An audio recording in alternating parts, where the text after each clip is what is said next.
काल 9व्या अध्यायाचे साधारण 48-50 ओव्यापर्यंत आपण आलो होतो.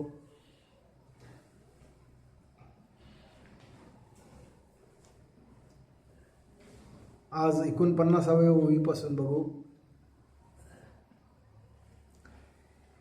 49वी ओवी आहे, गुरुमुखातून प्रकटे ऐसे वाटे, जे अंतरीच असे ते भेटे, कामना वीरता प्रकटे आपोआप. तैसे प्रथम कामना त्यागणे, निमग ज्ञानाची भेट घेणे, ऐसे ज्ञानाचे अनुभवणे घडे अर्जुना. सर्व भोग या तिरी सोडता, मन इच्छा त्या सांडता, प्रकटते ती ब्रह्ममयता आपोआप. काय स्वरूप वर्णू परब्रह्माचे, प्राप्त होता जेन हार पायाचे, जे संपने अनुभवी त्याचे शून्या ठाई. काल जे चिंतन आपण बघितलं तेच चिंतन पुन्हा माऊलीने इथे मांडलेलं आहे. 49व्या ओळीमध्ये माऊली सांगते की कामना, संकल्प, इच्छा विरल्या तर आपल्या मनाचं जे भवचक्र सुरू असतं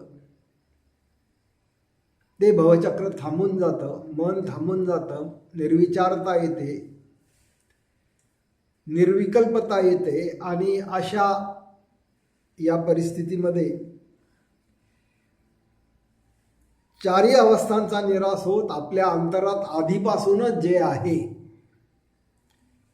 जे सर्व अस्तित्वाचं अधिष्ठान आहे असं जे काही तत्व आहे ते तत्व आपोआप प्रकटतं. गुरुमुखातून प्रकटे ऐसे वाटे, जे अंतरीच असे ते भेटे, कामना वीरता प्रकटे आपोआप. तैसे प्रथम कामना त्यागणे, मग ज्ञानाची भेट घेणे, ऐसे ज्ञानाचे अनुभवणे घडे अर्जुना.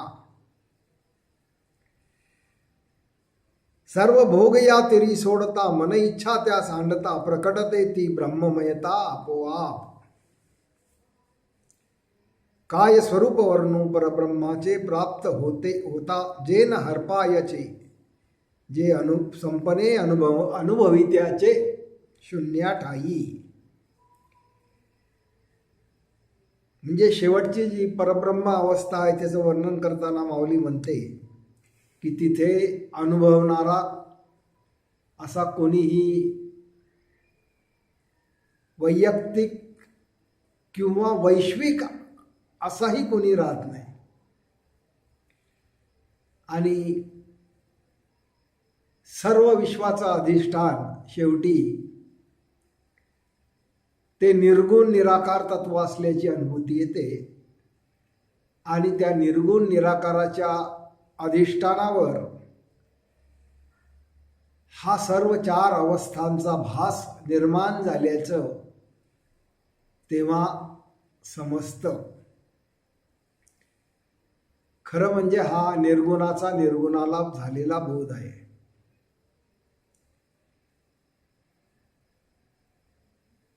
आपण जे काही आपल्याला असं वाटतं की आपलं खरं स्वरूप काय आहे, ते खरं स्वरूप प्रत्येकाचं, प्रत्येक जीवाचं निर्गुण निराकार तत्व आहे, जे शाश्वत आहे, चिरंतन आहे. आणि या निर्गुण निराकार तत्वाच्या अधिष्ठानावर ही सर्व ब्रह्ममयता, सुषुप्ती, स्वप्न आणि जागृती असा खेळ अज्ञानामुळे घडतो. आणि जेव्हा अज्ञान जातं, अज्ञान काय आहे? अज्ञान आहे मीपणाचा भास. आपल्याला जे काही वाटतं की मी आहे, मी म्हणजे शरीर आहे, जागृतीत असं वाटतं की मी शरीर आहे, स्वप्नात असं वाटतं की मी स्वप्न आहे, सुषुप्तीत असं वाटतं की मी सुषुप्ती स्वरूप आहे, आणि ब्रह्ममयतेत असं वाटतं की मी ब्रह्मस्वरूप आहे. हे चारीही भास आहेत आणि हे सर्व भास पंचभूतांच्या संबंधित आहेत. आणि पंचमहाभूत ही जड असतात आणि जडाच्या सोबत एक आभासी मी निर्माण होतो आणि आपण त्या जडाच्या सोबत जो मी आहे त्यालाच मी समजून बसतो. खरं जे मीचं स्वरूप आहे, जे निर्गुण निराकार आहे, ते माहिती नसणे, त्याचा बोध नसणे, याला अज्ञान असं म्हणतात. प्रत्येक जीवाला तो जीव म्हणजे निर्गुण निराकार तत्व आहे हा बोध नाही. जीवाला असं वाटतं की मी काहीतरी शरीर आहे, मी कोणीतरी व्यक्ती आहे, मी कोणीतरी माणूस आहे, मी कोणीतरी जीव आहे, किंवा फार फार तर मी ब्रह्म आहे. असं जीवाच्या ठिकाणी वेगवेगळे कल्पना आणि मान्यता आणि अनुभव त्याच्या अनुभवानुसार असतं. त्याला त्याचा तसा अनुभव येत असतो, कारण की त्याने शेवटपर्यंत अनुभवणारा कोण आहे याचा शोध घेतलेला नसतो. आणि आपण जर अनुभवणाऱ्याचा शोध घेतो, जसं आपल्याला अनुभव येतोय कशाचा तरी, आपल्याला कळतंय, पण हे जे काही कळणं घडतंय याचं मूळ काय आहे, हे कळणं, उमजणं, समजणं याचं मूळ काय आहे याचा जर आपण शोध घेतला, आपण जर ध्यान नीट समजावून घेतलं आणि ध्यानामध्ये असा चारी अवस्थांचा निरास आपल्याला अनुभवता आला, तर आपल्या असं लक्षात येतं की आपण निर्गुण आणि निराकार तत्व आहोत. जीव किंवा ब्रह्म नाही, शरीर नाही, कोणी व्यक्ती नाही, स्त्री नाही, पुरुष नाही, तर निर्गुण निराकार तत्वच या सर्व सृष्टीच्या मुळाशी आहे असा बोध होतो आणि त्याला निजबोध म्हणतात, त्याला परब्रह्म बोध म्हणतात. पुढे माऊली म्हणते, अर्जुना तू तार्किका घेशील एक शंका, सर्व अशा या लोका का न प्राप्ती तियेची. माऊली म्हणते, अर्जुना तू अशी शंका घेशील की हे इतके करोडो करोडो अब्जो अब्जो लोक आहेत, या सर्व लोकांना तिची प्राप्ती का होत नाही त्या अवस्थेची. पुढे ते वर्णन करून सांगतात की जया धनसंपत्ती आवडी, तयासाठी आगीत ही घालती उडी, ते स्वरूप सुखाची गोडी सोडतील कशी. अर्जुन म्हणतो, ही जी काही माणसं आहेत अब्जावधी करोडो करोडो, त्यांना धनसंपत्तीची भयंकर आवड आहे म्हणे, आणि त्याच्यासाठी ते आगीतही उडी घालायला तयार होतात. आणि अशी ही माणसं स्वस्वरूपाची गोडी सोडतील कशी? त्यांना का बरं या स्वस्वरूपाचा पत्ता लागत नाही? कारण की ते सुखासाठी धडपड करणारे आहेत, धनसंपत्तीसाठी धडपड करणारे आहेत, त्याच्यासाठी ते आगीतही उडी घालतात.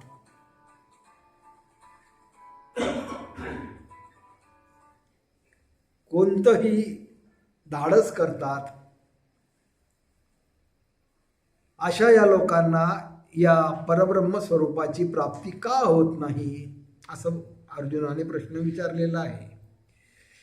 हे ज्ञान पवित्र आणि रम्य, ध्यान समजेलाच गम्य, जयाचे अमृताशी साम्य, त्यासी तू प्राप्त होईजे. आणि भगवंत म्हणतात हे जे ज्ञान आहे जे अत्यंत पवित्र आहे आणि ते ध्यान समजेलाच गम्य, म्हणजे ज्या मनाला ध्यान समजलं त्याच मनाला हे परब्रह्माचं तत्व समजतं. ध्यान जर समजलं नाही,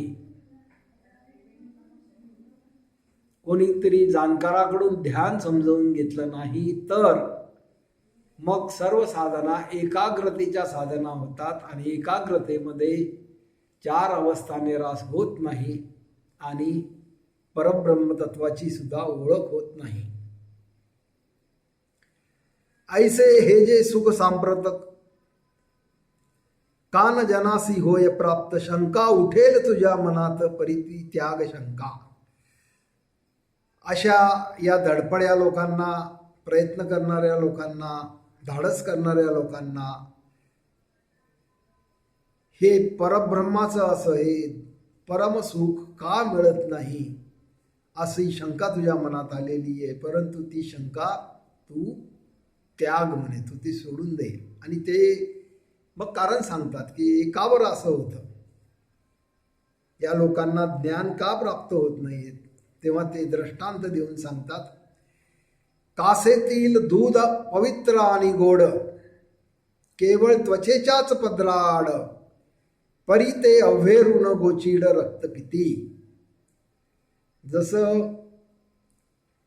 गाईच्या कासेत दूध असतं पवित्र आणि गोड, आणि केवळ एका बारीकशा त्वचेच्या पदराआड ते आहे, परंतु त्या गाईच्या कासेला जे गोचीड चिकटलेले असतात ते गोचीड ते पवित्र आणि गोड असं दूध सोडून रक्त पितात. दुसरं पुन्हा उदाहरण देते माऊली, कमलकंद आणि बेडुकेती एकाच ठिकाणी राहती, परी पराग भ्रमर सेविती नी बेडूक चिखल. दुसरं उदाहरण देताना माऊली म्हणते की बेडकं आणि कमळं हे एकाच ठिकाणी राहतात, पण त्या कमळातील जो पराग असतो ते परागकण हे भ्रमर सेवन करतात, भुंगे सेवन करतात, आणि सदैव त्या कमळाजवळ राहणारा बेडूक हा चिखलच सेवन करतो. अशी ती परिस्थिती आहे. पुन्हा तिसरा दृष्टांत देते माऊली, ना तरी दुर्दैवाच्या घरी मोहरा गाडल्या असत्या सहस्त्रवरी, परी तेथे बैसोनी उपवास करी दुर्दैवी तो. पुन्हा एक दृष्टांत, एका गोष्टीचा दृष्टांत माऊली देते की कोणी एके ठिकाणी समजा एक मोठं गाव आहे, मोठं शहर आहे, आणि तिथे मोठा एक चौरस्ता आहे. त्या चौरस्त्याच्या कोपऱ्यावर बसून एक भिकारी जन्मभर भीक मागतो, आणि त्याच्या मृत्यूनंतर ती जागा एक व्यापारी विकत घेतो आणि तिथे बांधकाम करण्यासाठी तो खोदतो. तेव्हा ज्या जागेवर तो भिकारी बसून भीक मागत होता त्या जागेच्या 3 फूट खाली सोन्याच्या मोहरांनी भरलेले 10 अंडे होते. म्हणजे त्या भिकाऱ्याने त्या जागेवर बसून जन्मभर भीक मागितलं, पण केवळ 3 फुटावर सोन्याच्या मोहरांनी भरलेले 10 अंडे होते. हा भिकारी जसा दुर्दैवी आहे, ना तरी दुर्दैवाच्या घरी मोहरा गाडल्या असती सहस्त्रावरी, परी तेथे बैसोनी उपवास करी दुर्दैवी तो. त्या भिकाऱ्याचं जसं दुर्दैव आहे की इतका मोठा खजाना हा केवळ 3 फुटावर खाली आपल्या बैठकीच्या असताना त्याला पत्ता नाही, आणि तो स्वतःला भिकारी समजून भीक मागत जीवन जगला, संपूर्ण जीवन भिकाऱ्यासारखं जगला. त्या भिकाऱ्याची जशी अवस्था आहे तशी अवस्था अज्ञानी लोकांची असते. हे परब्रह्म तत्व प्रत्येकाच्या अंतरंगात आहे, परंतु ते परब्रह्म, ते परमसुख काय आहे, कसं आहे आणि आपलं ते स्वरूप आहे याचं ज्ञान काही अज्ञानी लोकांना होत नाही. आणि असेच दुःख दारिद्र्यात भिकाऱ्यासारखं जीवन जगत जीव मरत असतो, पुन्हा जन्म घेत असतो, पुन्हा तसाच जगत असतो आणि पुन्हा तसाच मरत असतो. असं भवचक्राच्या फेऱ्यामध्ये दुःखात जीवाचं जन्मनं आणि प्रकटणं चालू असतं. हे जसं आहे तसंच या अज्ञानी लोकांचं असतं. आणि म्हणून त्यांच्या दुर्दैवामुळे त्यांची आणि त्या अंतरंगातल्या तत्वाची गाठ होत नाही. असे 3 उदाहरणं दिले माऊलीने. गोचिडाचं उदाहरण दिलं, बेडकाचं उदाहरण दिलं, बेडूकाने कमळ, आणि या दुर्दैवी माणसाचं उदाहरण दिलं की शेकडो नव्हे हजारो मोहरा त्याच्या जवळच खाली गाडलेल्या असूनही त्या जागेवर तो बसून उपवासी राहतो, भीक मागतो. आणि असं हे दुर्दैव आहे अज्ञानी लोकांचं. हे दुर्दैव असं 3 उदाहरणांनी माऊलीने स्पष्ट केलं. तैसे हृदयामध्ये मी रामू, सर्व सुखाचा तो आरामू, परी भ्रांतासी आवडे कामू, विषय लंपट जो. आणि मग माऊली सांगते तसं मी सर्वांच्या हृदयामध्ये आहे. आणि खरं म्हणजे ते जे काही ब्रह्मतत्व आहे ते परमसुखाचे आरामदायी तत्व आहे.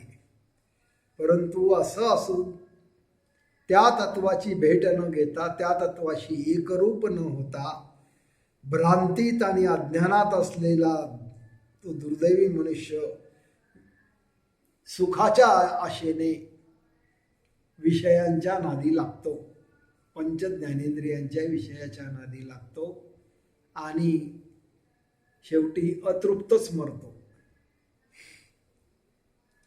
हे सगळं कसं आहे, या विश्वामध्ये प्रत्येक जीवाला, प्रत्येक गोष्टीला आपल्या मूळ स्रोताकडे जाण्याची आवड आहे. जसं समजा पृथ्वीतला आपण एक दगड घेतला आणि तो हवेत फेकला तर तो दगड पुन्हा पृथ्वीकडे परत येतो, कारण की त्या परिच्छिन्न अशा दगडाला म्हणजे पृथ्वी तत्वाला पृथ्वी तत्वाची ओढ आहे. आणि म्हणून तो दगड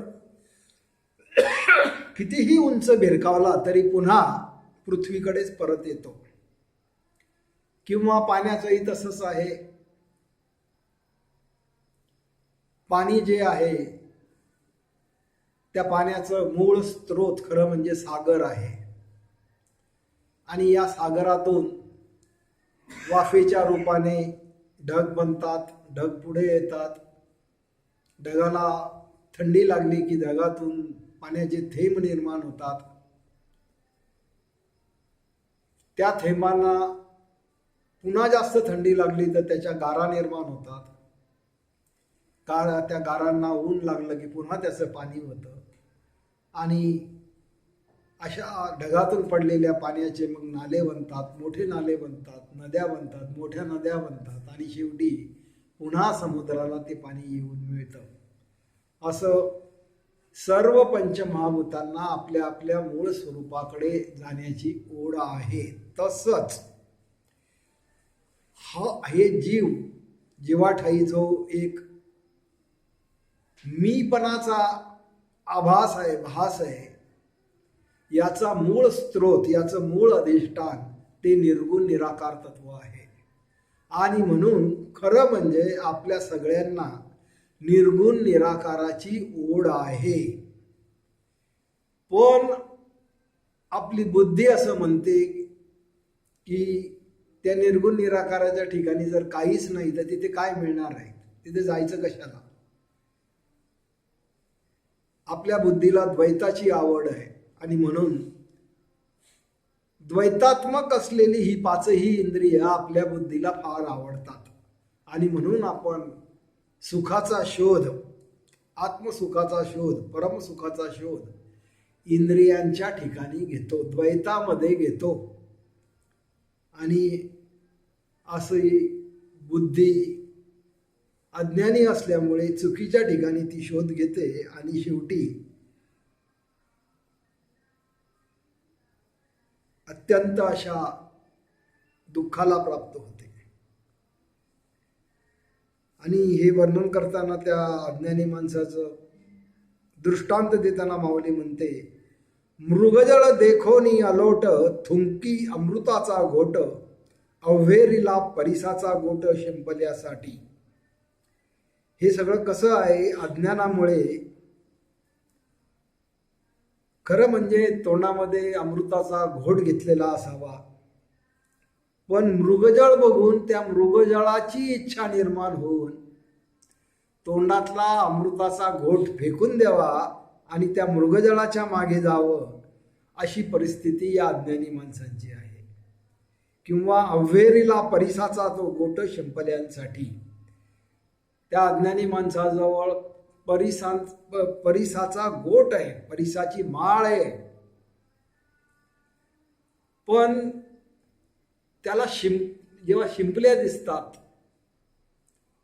त्या शिंपल्यांचा हार करण्याची इच्छा होते आणि त्या शिंपल्यांचा हार करून तो गळ्यातला तो परिसाचा हार काढून टाकतो आणि त्या शिंपल्यांचा हार घालतो. असा ही जी काही एक अत्यंत अज्ञानाची कृती त्या अज्ञानी माणसासारखी घडते, तशी सर्व जीवांची कहाणी आहे असं माऊली सांगते आहे. तैसे मी माझे कारणे, मजसी न घडे तयाचे पावने, तयांच्या नशिबी जन्मने आणि मरणे अव्याहत. आणि असं हे जे अज्ञान आहे, या अज्ञानामुळे हे होतं. आणि अज्ञान काय आहे, माऊली इथे अज्ञानाची व्याख्या स्पष्ट करते. तैसे मी माझे कारणे, मी आणि माझा हा भास जोपर्यंत आहे तोपर्यंत त्या परमतत्वाशी आपली गाठ होत नाही. आणि म्हणून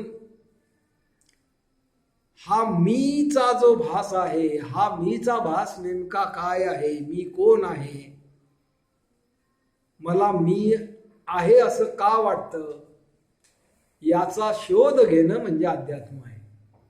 आणि या मीचा शोध घेतला असता हा भासणारा मी अस्तित्वातच नाही असं आपल्याला खऱ्या ध्यानामध्ये समजू शकतं.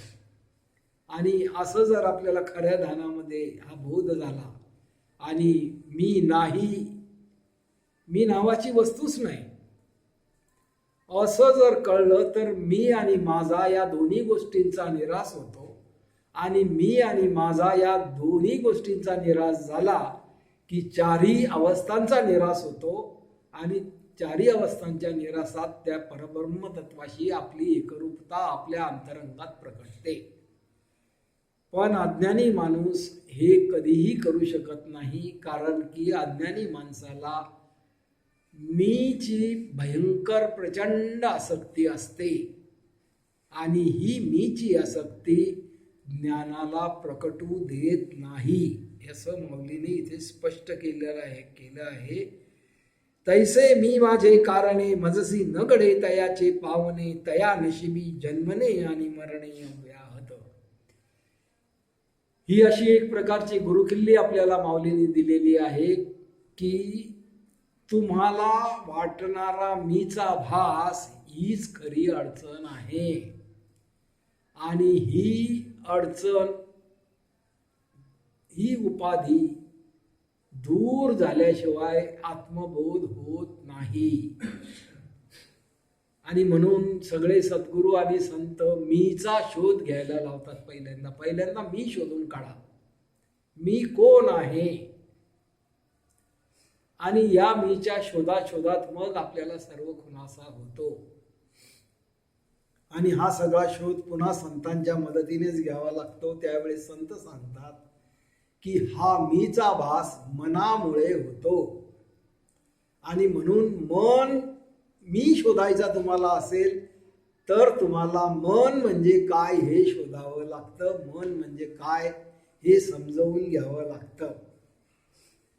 आणि मग हा सर्व मनाचा खेळ जेव्हा आपल्याला समजतो तेव्हा मनाचा निराश होतो, मीचा निराश होतो. आणि 4 अवस्थांच्या निरासात त्या तत्वाशी असलेली एकरूपता आपल्या लक्षात येते. एरवी मी तरी कैसा, नित्य चिरंतन भानुआ पैसा, अनित्य त्या वाणी जैसा नाही अर्जुना. आणि माऊली म्हणते, भगवंत म्हणतात की एरवी मी तरी कैसा, नित्य चिरंतन भानू अपैसा. जसा सूर्य हा नित्य प्रकाशितच असतो, त्याला अंधार माहितीच नाही. त्या 4 वाचांसारखा, 4 अवस्थांसारखा हा सूर्य अनित्य नसतो, बदलणारा नसतो, मिथ्या नसतो. तसा नित्य मी आहे, जसा सूर्य नित्य प्रकाशित आहे.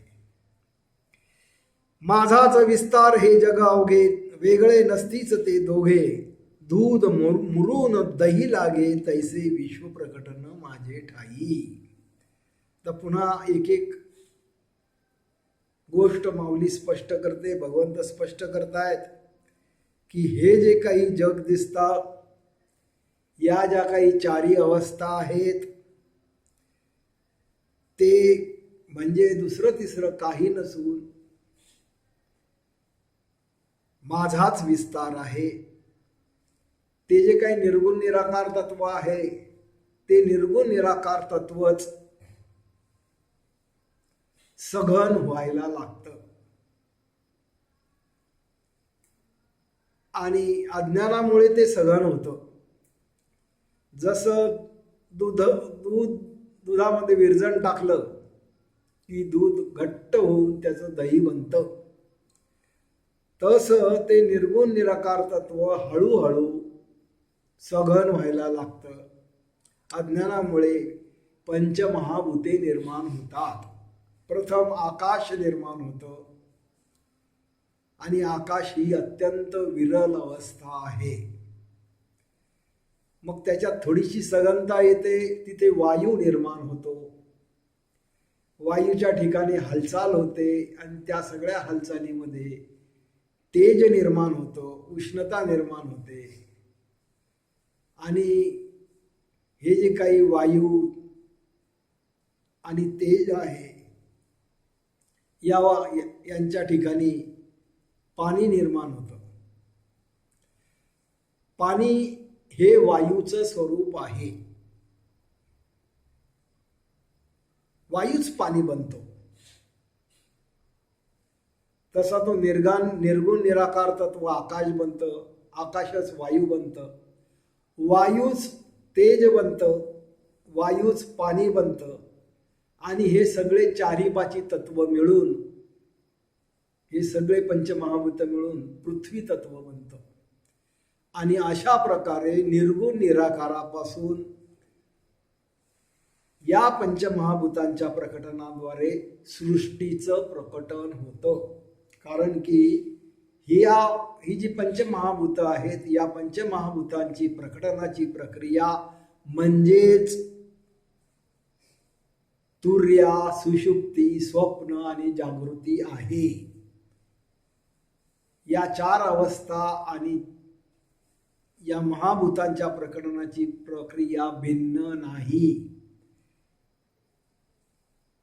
जेव्हा 4 अवस्था अनुभवाला येतात, तेव्हा त्या 4ही अवस्था दुसऱ्या तिसरं काही नसून ती पंचमहाभूतच असतात. जागृती पंचमहाभूतात्मक आहे. स्वप्नामध्ये 4 भूत असतात. सुषुप्तीमध्ये आकाश आणि वायू असतो आणि तुर्येमध्ये फक्त आकाश असतं. आणि अशा पद्धतीने इथे माऊलीने मांडलं मग की माझाच विस्तार हे जग अवघे ते वेगळे नसतीच दोघे दूध मुरुण दही लागे तैसे विश्व प्रकटन माझे ठाई. ही आत्मानुभूती भगवंत इथे सांगतायत. माऊली इथे सांगते की हे सगळं आम्ही अंतरंगामध्ये अप्रोक्षपणे अनुभवलेलं आहे की हे अस्तित्व त्या निर्गुण निराकाराच्या अधिष्ठानावरच पंचमहाभूतांच्या साह्याने पंचमहाभूतांच्या प्रकटनाच्या प्रक्रियेमध्ये या 4ही अवस्था निर्माण होतात आणि सृष्टीचा भास होतो. असं हे सगळं एक केवळ भासाचं साम्राज्य आहे. याला वास्तवता नाही, हे शाश्वत नाही. केवळ भासातून ही सृष्टी निर्माण होते आणि सृष्टी म्हणजे निव्वळ भास आहे. या सृष्टीला कोणतंही शाश्वत अस्तित्व नाही. हे सतत बदलणारं आहे. सतत इथे काही ना काही बदल होतात. स्थिरता नाही, शाश्वतता नाही, चिरंतनता नाही. आणि दुसरी गोष्ट, ही सगळी जी काही पंचमहाभूत आहेत ही खरं म्हणजे ते जे काही अधिष्ठान आहे, जे आपल्याला जो काही मी भासतो त्या मीचं जे काही अधिष्ठान आहे ते निर्गुण निराकार तत्व आहे. पण अज्ञानामध्ये त्याचा विसर पडतो जीवाला आणि तो जीव या पंचमहाभूतालाच मी समजायला लागतो. जागृतीमध्ये जीव म्हणतो मी शरीर आहे आणि हे शरीर तर पंचभौतिक आहे. स्वप्नामध्ये तो जीव म्हणतो मी मनोमय आहे, मी स्वप्नमय आहे. तिथे तर फक्त 4 भूत असतात. सुषुप्तीमध्ये तो जीव म्हणतो मी प्राणमय आहे म्हणजे वायुमय आहे आणि तिथे जर फक्त आकाश आणि वायू असतो. आणि ब्रह्ममयतेमध्ये तो जीव म्हणतो मी ब्रह्म आहे, मी आकाश आहे, अहम ब्रह्मास्मी. खरं म्हणजे तिथे फक्त आकाश असतं जे पंचमहाभूत असतं. असं अज्ञानामध्ये पंचमहाभूतालाच मी म्हणण्याची घोडचूक आपल्या सर्वांकडून होते. आणि ही घोडचूक जोपर्यंत दुरुस्त होत नाही तोपर्यंत आपल्याला आपल्या खऱ्या स्वरूपाचा पत्ता लागत नसतो. आणि ही चूक दुरुस्त करणे म्हणजे ध्यान आहे, म्हणजे मेडिटेशन आहे. ही चूक कशी दुरुस्त होऊ शकते हे खऱ्या ध्यानामध्ये आपल्याला समजवलं जातं, जे आपण 6व्या अध्यायामध्ये डिटेलमध्ये पाहिलेलं आहे. ते अत्यंत गंभीरपणे आपण अभ्यासण्याची गरज आहे. मेडिटेशनवरची आपली जी काही चिंतनं आहेत, अक्षरशः 150-200 चिंतनं आहेत. ही सगळी चिंतनं अभ्यासण्याची गरज आहे. आणि या चिंतनांच्या अभ्यासातून आपल्याला मेडिटेशन म्हणजे काय, ध्यान म्हणजे काय हे समजेल. आणि ध्यान म्हणजे काय हे समजलं तर आपण आपल्या अंतरंगामध्ये असा उलटा प्रवास करू शकू. पृथ्वी तत्वापासून मनोमय तत्व, मनोमय तत्वापासून प्राणमय तत्व, प्राणमय तत्वापासून गगनमय तत्व, जागृती, स्वप्न, सुषुप्ती आणि तुर्य असा सगळा उलटा प्रवास करत या सर्वांशी जे काही आपण अज्ञानामध्ये मी आहे असा संबंध जोडून ठेवलाय तो निराश झाला असता आपणच ते निर्गुण निराकार तत्व असल्याची अनुभूती खरं म्हणजे त्या निर्गुण निराकार तत्वालाच येते. आणि असं हा बोध होणे हा आत्मबोध आहे. आणि ही गोष्ट या ओळीमध्ये माऊलीने सांगितली. माझाच विस्तार हे जग अवघे, नसते वेगळे नसतीच ते दोघे, दूध मुरून दही लागे, तैसे विश्व प्रकटन माझे ठाई. त्या निर्गुण निराकार